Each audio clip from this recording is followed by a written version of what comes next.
pointing their fingers. These people that we looked up to, that we respected, are proving themselves to be not who they said that they were. This is dumb, man. This is a fucking Uranicon game, and you got busted. Did you just see it? Absolutely. Yeah. You know what I'm talking about? Explain. I had very little fail in traditional senses of the word failure. I don't know if I should say, fuck. I should just say everything. And then I can just, fuck it, I'll just say everything, fuck all of it.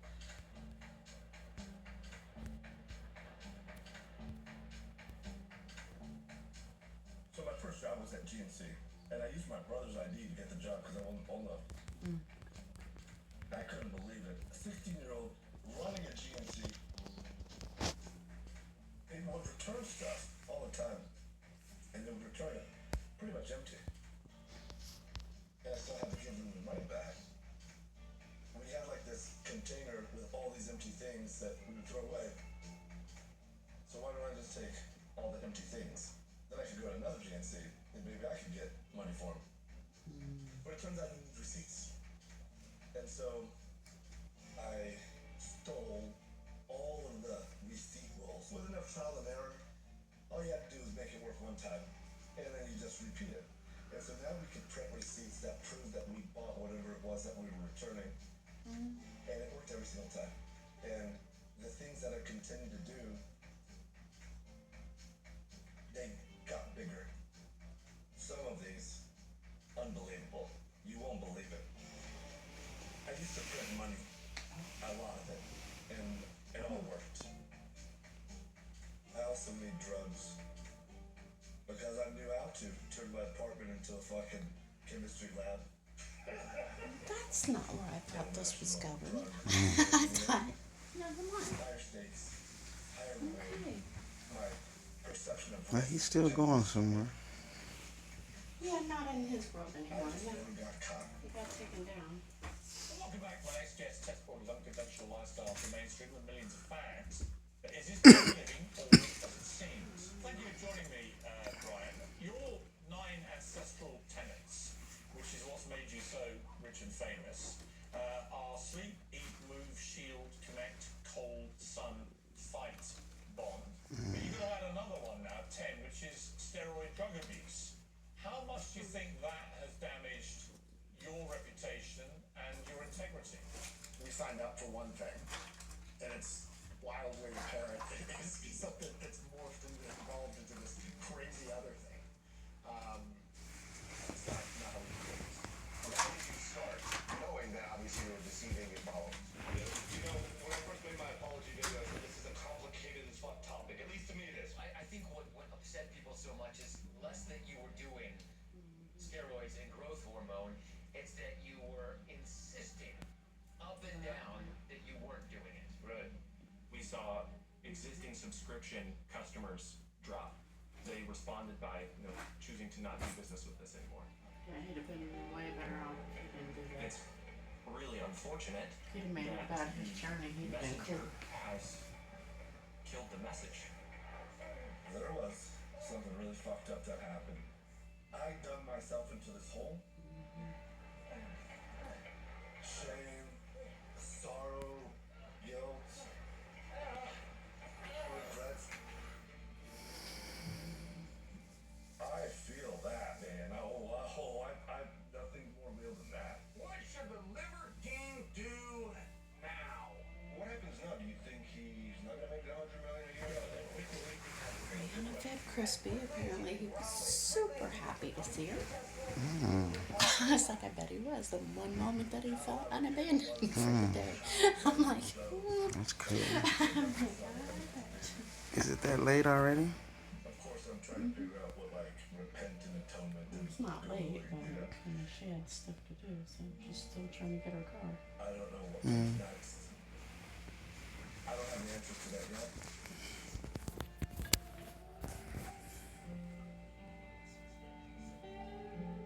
Each each day, you know, is a new, and this one is gonna be no different. Now we're here at a sacred spot. What happened here, fellas? Cow. Bull. Got dissected. Brother Bull. Mm-hmm. We gotta share his last moments of life, didn't we? So we honor you, Brother Bull. So let's get a connection.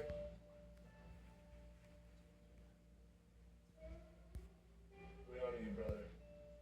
We're gonna go ahead and give our offerings. What'd you bring? My soul. My body. I want you to take a minute or so, spend some time with yourself, and figure out what it is that you hope to get out of today. The connection today, what happens today, I want you to be thinking how valuable this is.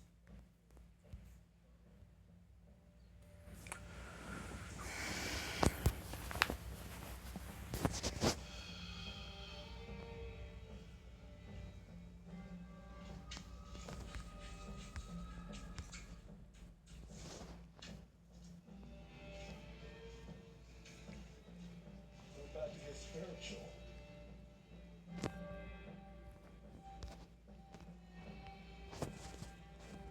How are we doing this? Who is living? What's the point of this?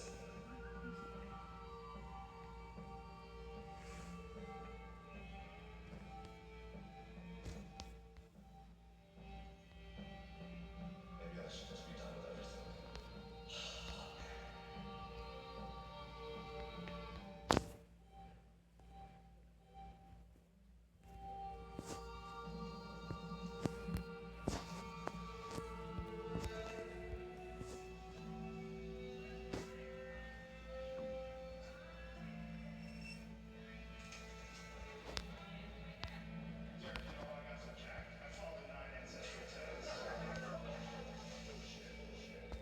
Who is living? Everything you fucking talk about that makes sense.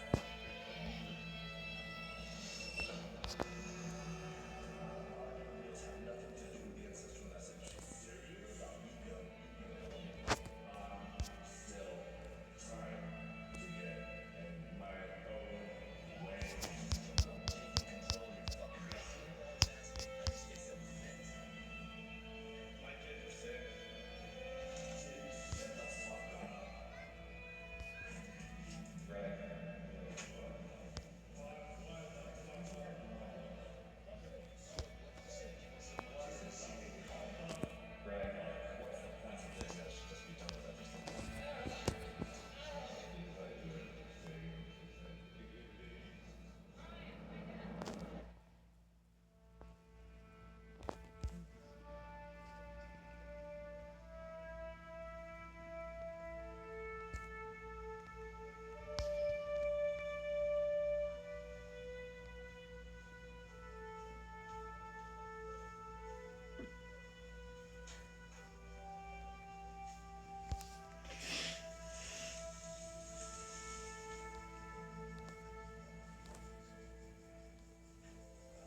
I need the sun a little higher. But if you place the berry, the fruit, right in front of the sun, you can actually see the sun through it. And then it structures the life force inside of it. That'd be called water.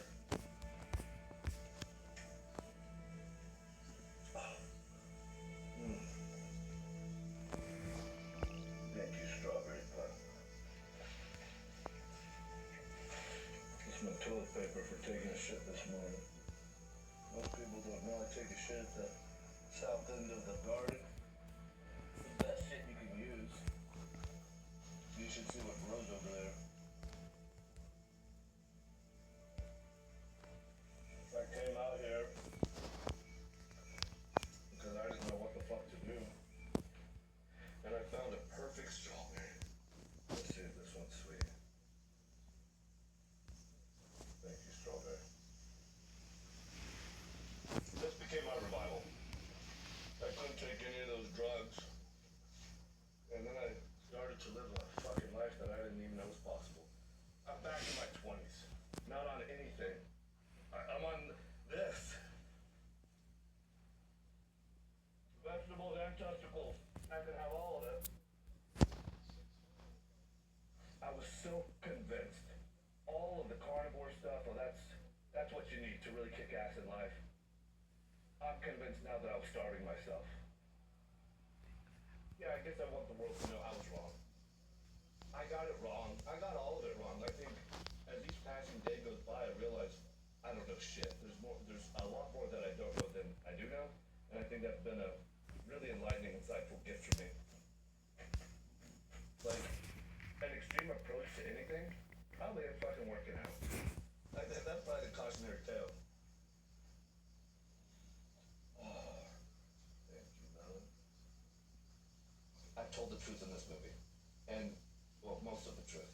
The first part I was hiding some of the 99% of the fucking truth is what I would suggest to you that I've shared. I love the movie.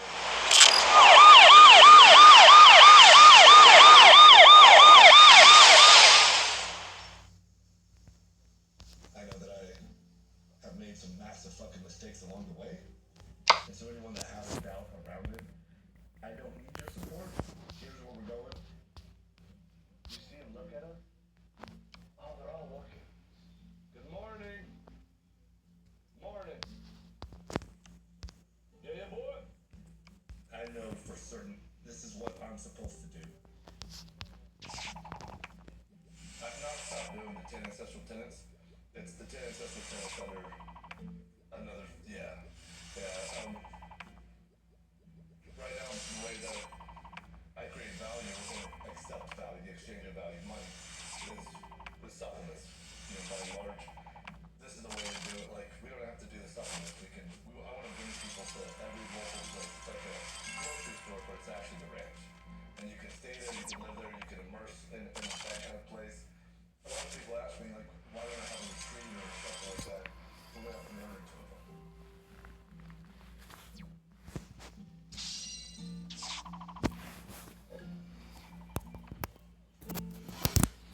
People say shit like born again.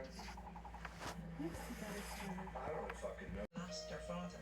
Did you ever see him hit her? Mommy made me die. What is the truth and what's not? On the outside of the house looks like sunshines and rainbows. And on the inside, We learned that there are secret recordings. If I hadn't screamed that night, he would have just strangled me. I never saw my dad ever had someone. my dad is a really amazing person. I was going to save her life, and I have no regrets. What really happened? Who is the victim here? The dirty dog. I mean, if we're gonna say the dead guy and kids, yeah. Clearly those kids look traumatized. And Math.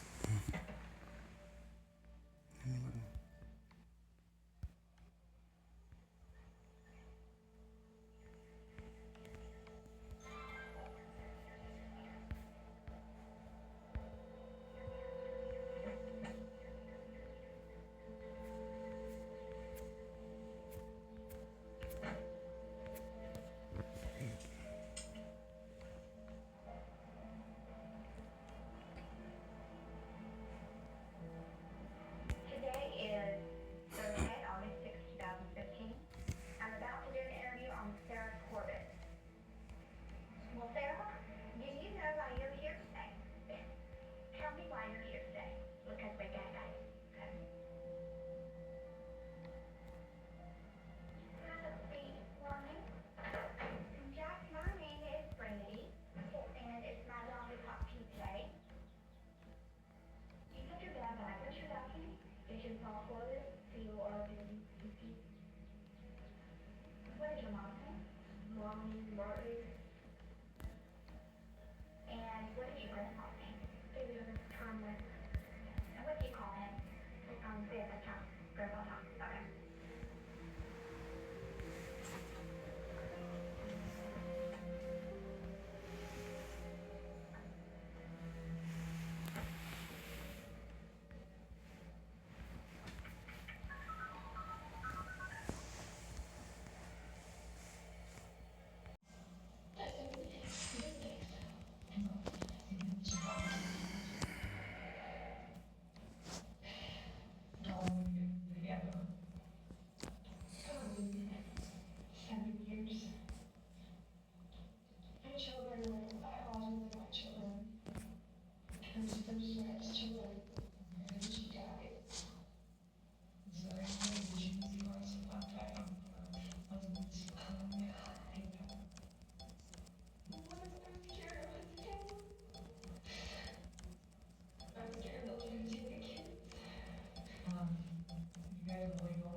My brother got a call to say that Jason was dead.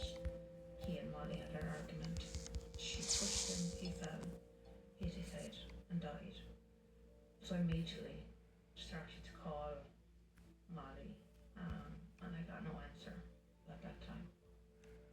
I can't comprehend, I can't process, I just couldn't believe it. Jason and I, we were super close. We had a really big family. We grew up in Jamesboro and Limerick. And Jason and Wayne and myself were the three youngest. Jason remained a constant best friend. When I had learned the news, my first thought was to the welfare of Jack and Sarah. And so within hours I'm packed and on the road to fly to America in order to find out what happened to Jason and to make sure Jack and Sarah are safe. We just knew that we need to get to North Carolina as quickly as possible. Myself and Tracy were named as guardians in Jason's will. Went straight to Jason's solicitor's office. I collected the will and flew out to America a couple of hours later.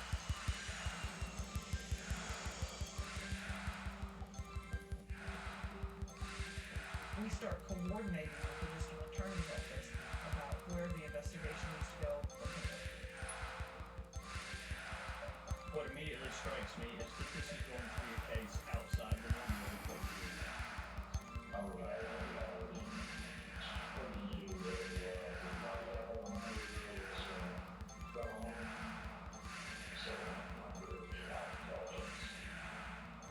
Tom Martins is a retired FBI agent, and he has been schooled in and has schooled other officers on the art of interrogation. We would be remiss in our duties if we ever just accepted wholesale and without examination what any person who's killed somebody has to say.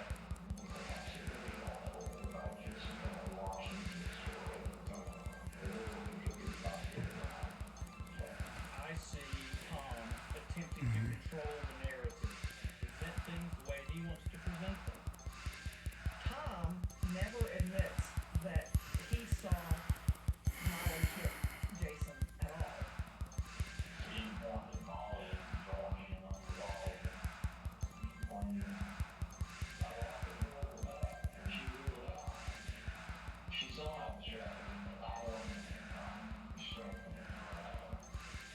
We find that hard to believe.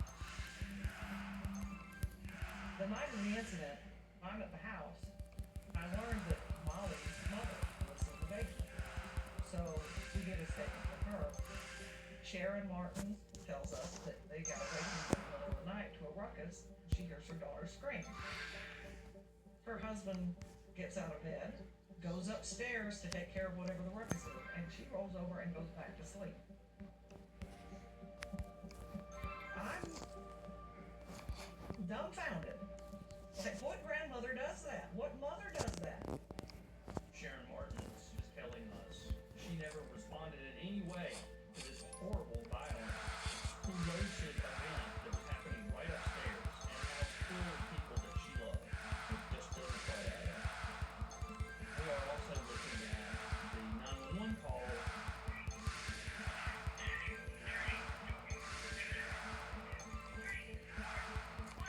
The EMS workers are listening to this recording and saying, I don't think those people are doing CPR. It's too hard. You can't count out loud like that with that precision, that rhythm. EMS personnel also described that Jason's body was cool to the touch, and one of them even looked at another and said, when did they say he went down?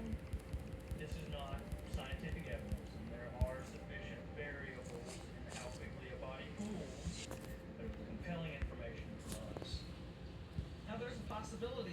Martin's sort of thinking, I've got to sit down and get my story straight before I call the cops.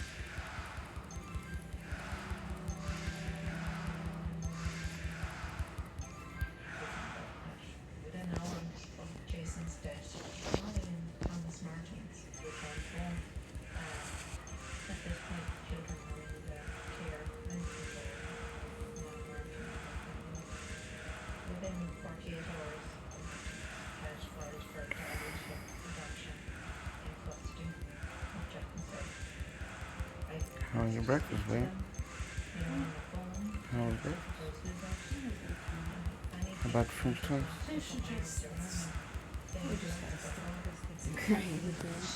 How was the French toast? You like yours? Everything was just okay. They're not giving it any more than that. Well, I tried to go another place. I went to the other place, but they don't do delivery. So I was like, ah, hell.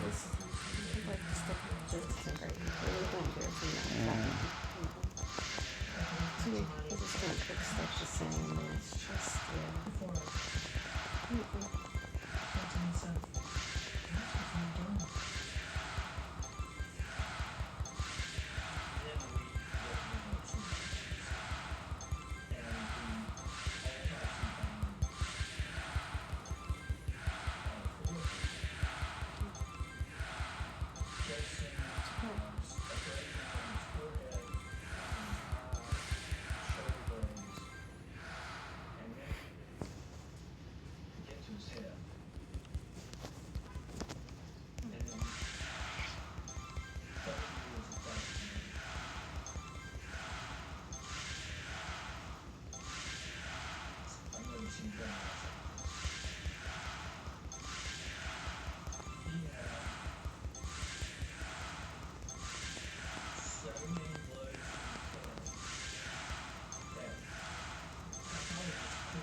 It's taken him 4 days of illegal action to see Jason's body. It's horrendous to see him being infected on the bed. He's been in the bedroom, just feet away from him, and I really was off with a pen moved then. I hold his hand, and I promised him that his children would be okay. And I promised that I would get justice for what happened to him.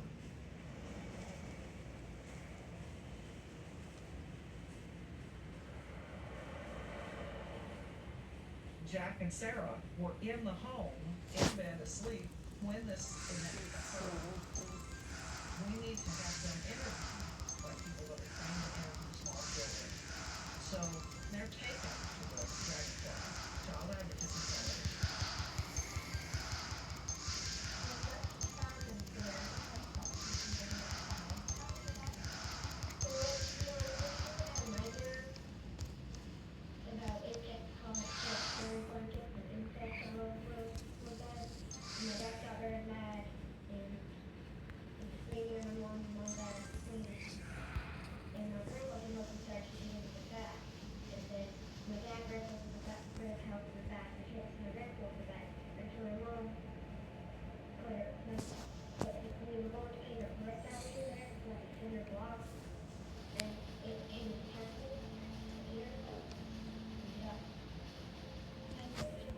and the kids were in their rooms the whole time, and yet they've seen everything now.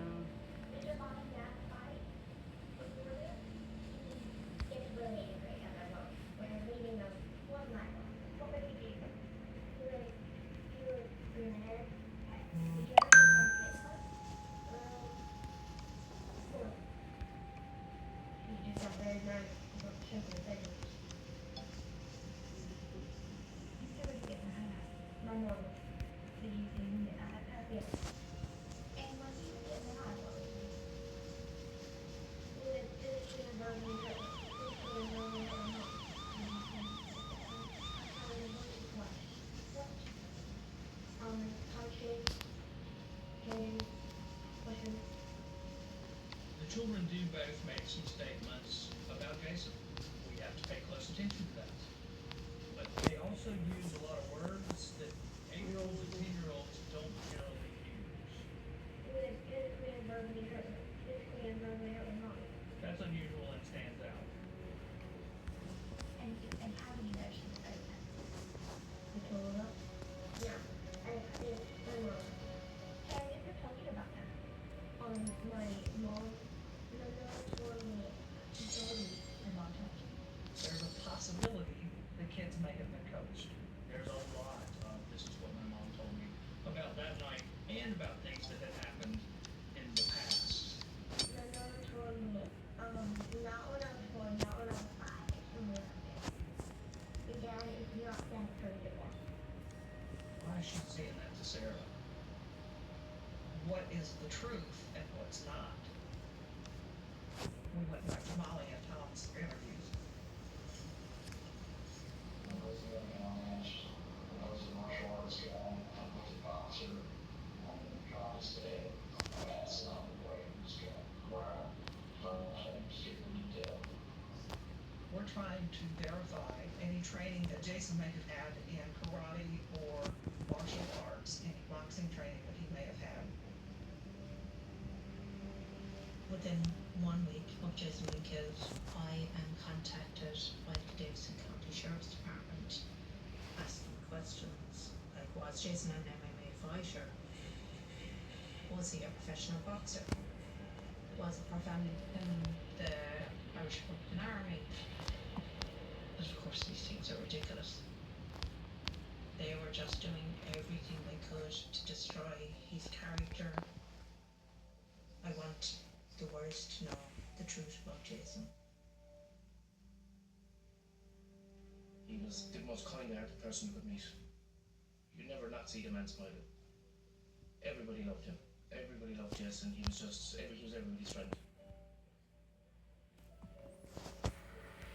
He's very charismatic.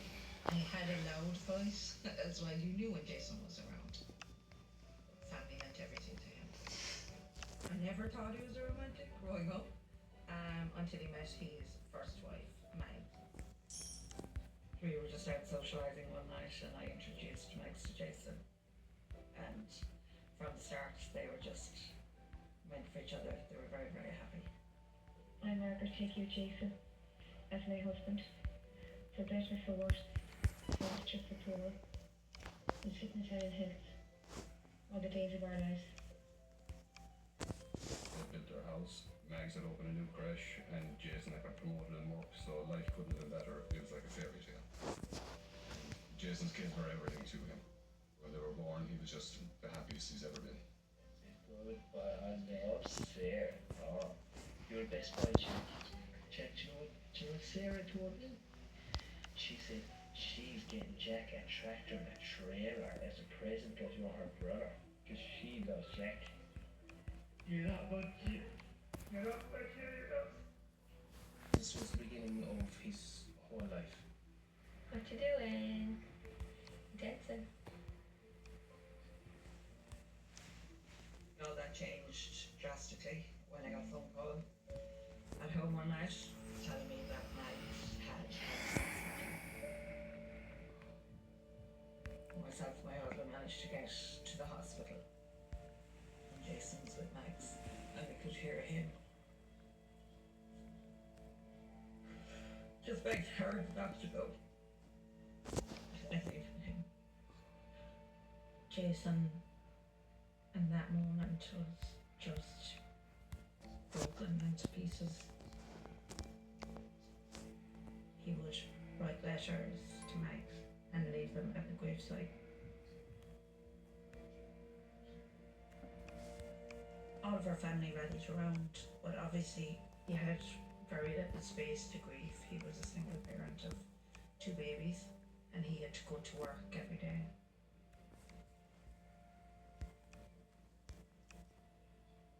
So he advertised for an au pair, and that's when Molly Martins came into our lives.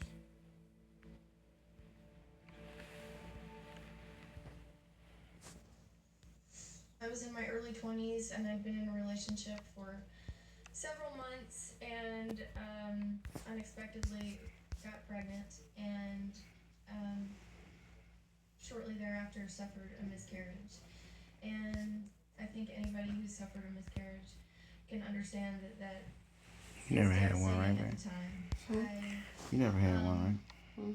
Was in that relationship with someone, and I realized I didn't want to spend my life with that someone. And I felt like that might be easier if I got away and enjoy the world. And for me, working with children was a natural choice. And so I joined an au pair agency, and when Jason reached out to me, he indicated on his profile that he had lost his wife. I guess that just pulled on my heartstrings. There were these two babies without a mother, and maybe I had an ache to fill that need. It was only natural that she would develop a talent for taking care of young children, in that her two younger brothers came along as she was nearing the age where she could help her mother. She was very good at engaging them. I arrived in Ireland on a traditional rainy day, and I met Jason, and he put me at ease. He was charming. When I began to pick up on things, just little signals between Jason and Molly. We were walking on the beach and they were dropping behind us, and I think Tracy mentioned to me that, she thought there was more to the relationship than employer-employee. I felt like I was bringing joy into Jack, Sarah, and Jason's life. Okay, go get your sandals. Grab some of my over your tights. We're gonna stay in Ireland and you still need tights. Sarah, how old are you? 2.5. How are you? Are you sure not 1.5? Are you sure? That noise you make sometimes, it kind of sounds like this. It's kind of like a 1.5-year-old. And it was in the very early days that Sarah started calling me mom. I was really becoming a mother to those kids before I became a mother to those kids. It was just wonderful. Molly made Jason smile, and he hadn't in a very long time. But it was clear from Emails from Jason to Molly that Jason wanted to slow the pace of the relationship down. My concern is for Jack and Sarah. They have had enough tragedy in their short lives, and while I know that they are resilient, I'm nervous about putting them through anything further. I'm really scared, Molly. I don't want to lose you, but more so, I don't want to risk Jack and Sarah losing another mother if we don't work out. But Molly always wanted the relationship validated, and she's pushing.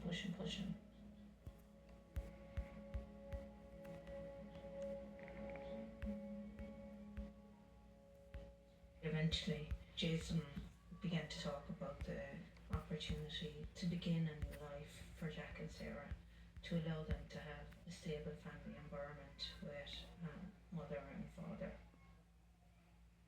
I was on a regular night out with my friends. Jason walked in first and Molly walked in behind, showing the ring on her finger. And I said, I am delighted, I want you to be happy. Mags wouldn't want you to be miserable. Ultimately, we decided to move to the United States. Mostly, it was the lifestyle, and in particular, the lifestyle in regard to raising children. I was excited about a new beginning for our family.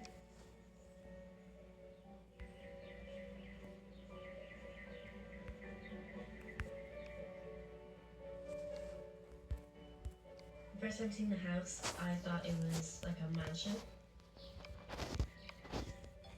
It was so cool.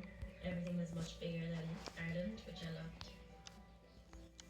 I remember when I first went in, I went into my room and I started running around in circles, and I loved how big the garden was because my dad told me to get a trampoline and it all.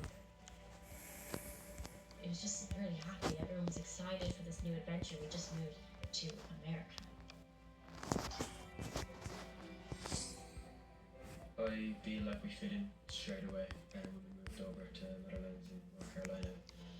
got straight into activities like swimming, joining teams. Everyone there was so nice, so friendly. It was a great community environment. After Molly, Jason, Jack and Sarah moved to North Carolina, within a couple of weeks there was going to be a wedding. Just as a joyous occasion that we were looking forward to. We just wanted Jason to be happy, and we travelled to support him. We arrived, everyone was excited. Jason and Molly had loads of planned for us.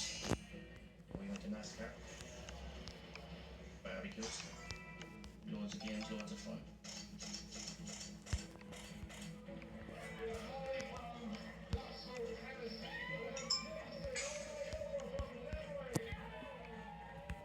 It's my duty as the best man to introduce everybody, and we all hit it off straight away.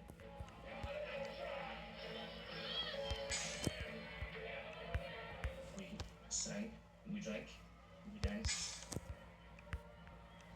The atmosphere was fantastic. He looked happy.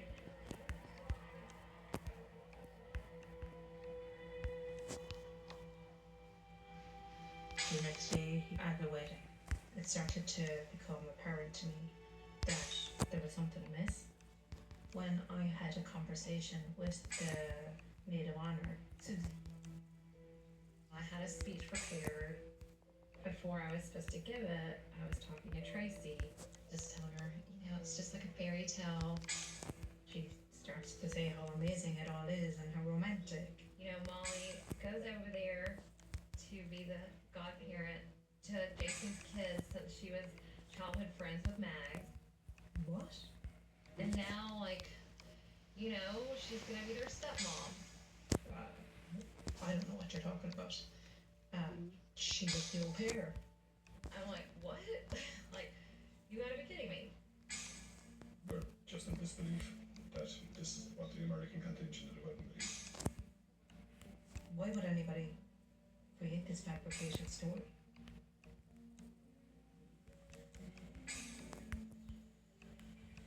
Somebody trying to get rich with it. In the course of the investigation, we are interviewing people about Molly.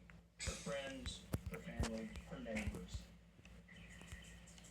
And what we are learning becomes full-on bizarre. One of the neighbors tells us that she was part of a book club, and one of the ladies comes in and is just excited about finding out she's pregnant. Allegedly, Molly starts telling everybody this whole drawn-out story about how she gave birth to Sarah. And some of the people in the room already knew that wasn't true, and yet the story was being told to other people in front of them. And she had told her college roommate about a dead sister, and that her sister had died of cancer. We found that's also not true. So she is fabricating a story about a sister that doesn't exist. Why does it matter that on so many occasions Molly has told so many things that are clearly not true? It matters because there were only 3 people in that room that night. Jason can't tell his story. The 2 people who are left are Tom and Molly. And we come to the conclusion that Molly is not credible. Another thing that comes to light is Molly's consistent demand to be able to adopt Jason's children.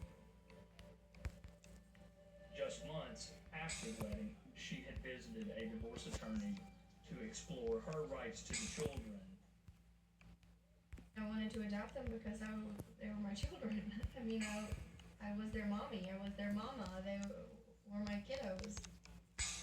Jason and I had spoke previously of adoption ceremony being part of the wedding ceremony. There were a lot of promises that were broken, but that was a big one. I brought it up several times and say, where are we in the adoption process? Anything I can do to help out? And he would say, well, he's working on it, and nothing would happen. Looking back on the correspondence that we got access to after Jason's death, we realised that Jason was trying to follow through on his promise to allow Molly to adopt the children.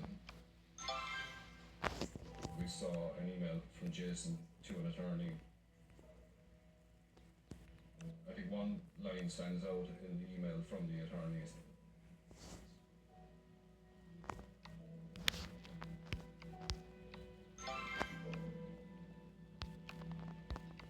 Jason would never take that risk.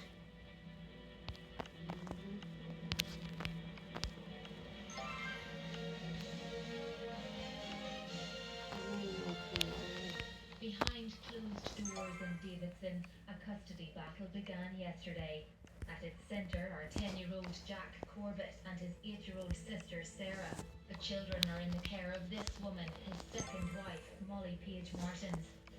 I remember Molly telling me that Tracy and David were trying to take us away and that she was going to court, and she told me that she was winning.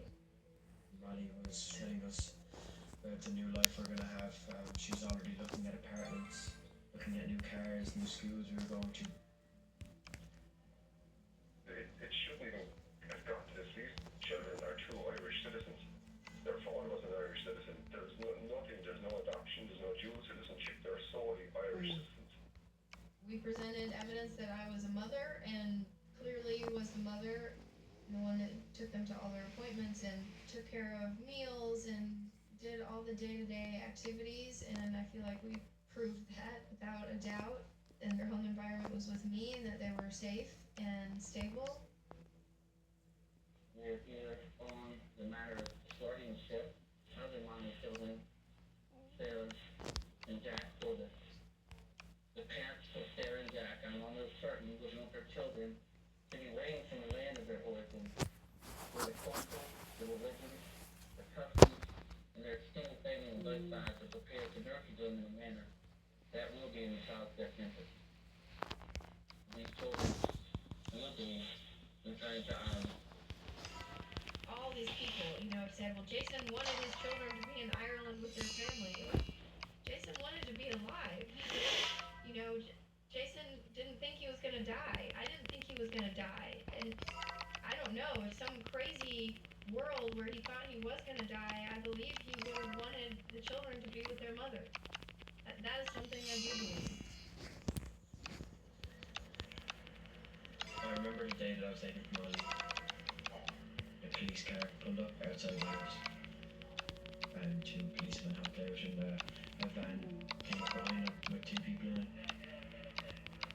They told me that there had been a court order to remove the kids. Jack was kicking and screaming and saying, I'm not leaving with you, I'm not leaving with you, I'm not going, and you can't take me, and Sarah was crying. I remember I was holding Jack's hand, and I asked them, where are we going? Where are you? Take us back. Where are you taking us? And I was melting down, and I was crying. But I was trying to hold it together. I was trying to make sense of this, and I was trying to, I don't know, how can this possibly be happening?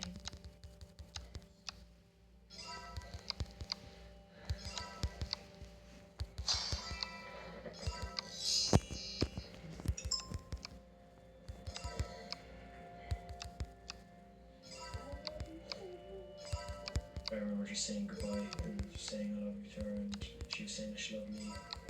I was a 10-year-old kid, and this was the only person that would have been there every single day. I'm saying goodbye to someone who's been my mom for as long as I can remember. I loved Molly. It was not a goodbye for me, it was just a visit, and I was going to see them soon. But it was the last time I saw them.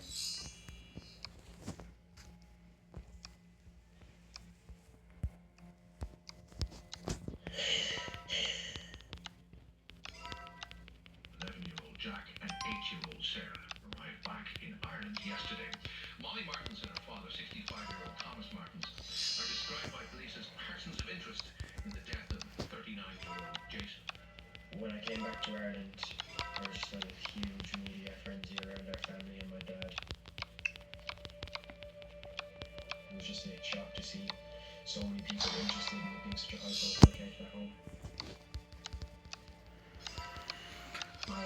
made a promise to Jason that I would make sure that he would be buried with Mags. There's just so many people there that loved and supported my dad and supported all of us. And for the last 6 years, we walked behind the casket.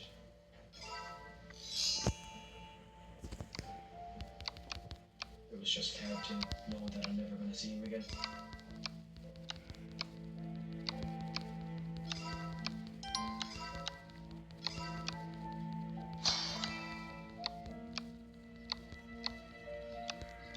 I remember holding Sarah on my arms in bed at night and she's asking me how did she lose, 3 parents.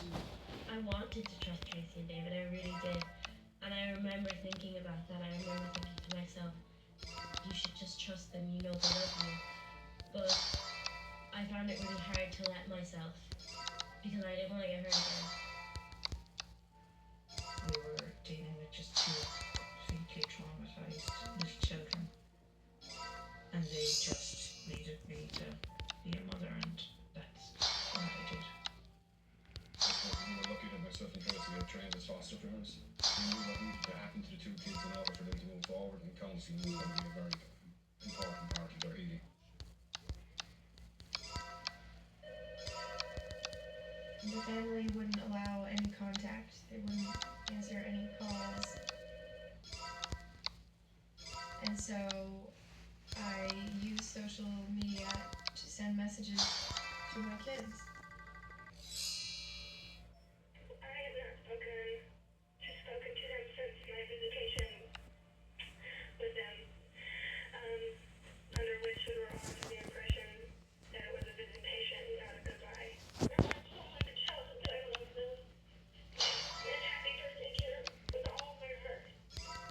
They tried to fly a plane over our school, and Molly was asking people on social media websites to just tell us that she loved us.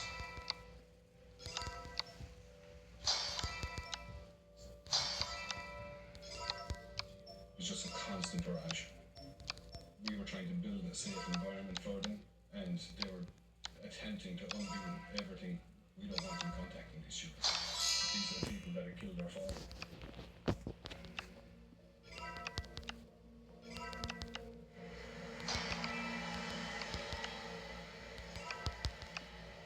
We were waiting for the results of the Oh, so toxicology they moved them report to another country. I'm because so we had been confused. told in the initial stages of the investigation They took them that to move them Jason back was to quite Ireland. So drunk. how could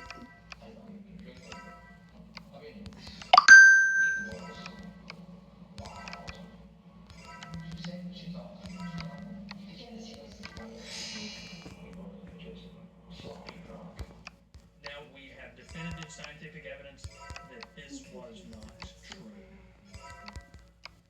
The number is 0.02. It's legal to drive in North Carolina at 0.08. At the time he died, he was not drunk.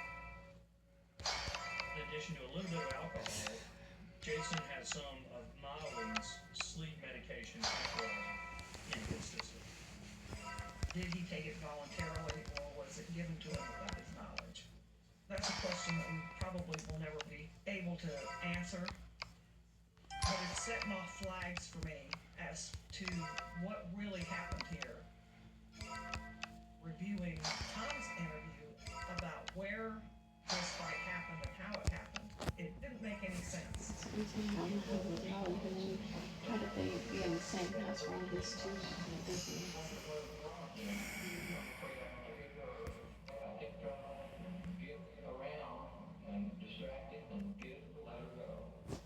Most of Jason's injuries were to the back and side of his head. How do you swing a baseball bat and hit somebody in the back of the head if you're standing in front of them? It makes more sense that they were either running from you or you came up behind them.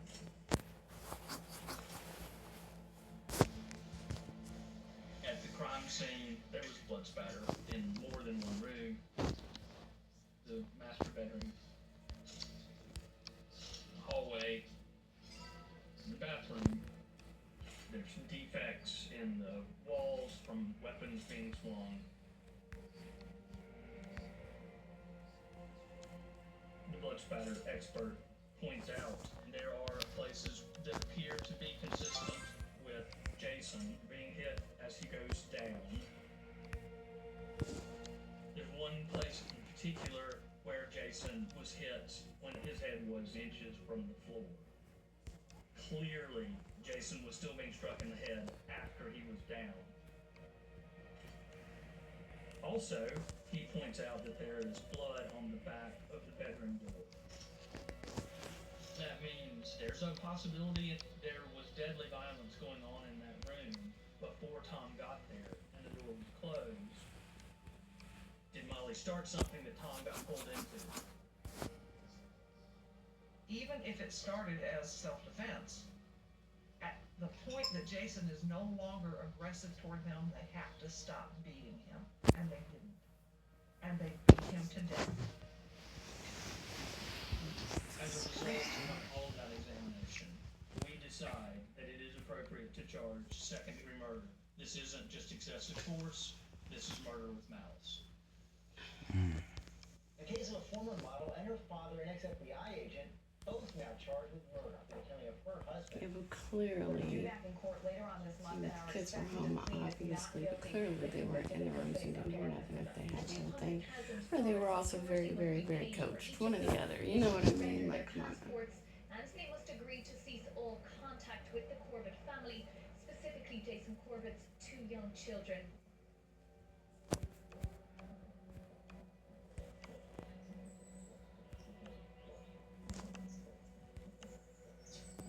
In the first few months I was back in Ireland, I just felt I was very out of place.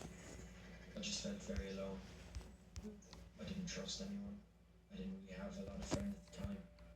And I missed my friends over in America. We miss everyone in It's really sad for those kids. to tell everyone we miss them. It's like they already lost their mom, then they lose their dad, and then their stepmom's taken away. They don't know why. You know what I mean? Like, that's a whole lot of loss for some kids. Now, let's go over and see what Sarah's doing. Hi guys, I found this apple, the baby swing. Literally, I have no biological parents out there. It's traumatizing. She was able to find friends a lot quicker than I would have been, and she kind of was able to open up easier. Makes me sad.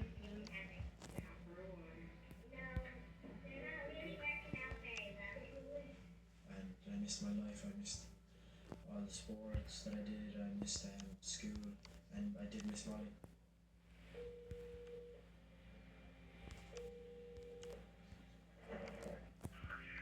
Hi Mom, this is Jack with Knuckle Public. I miss you and I love you. I'm trying really hard. I want to know how you are. I love you so much. Call me. Pretty please. And then I was just released to the press, which was just a huge betrayal. And that was kind of when my perspective changed, and I started to look things up, and I started to find out what really happened, and get my own opinions and see what the truth really was.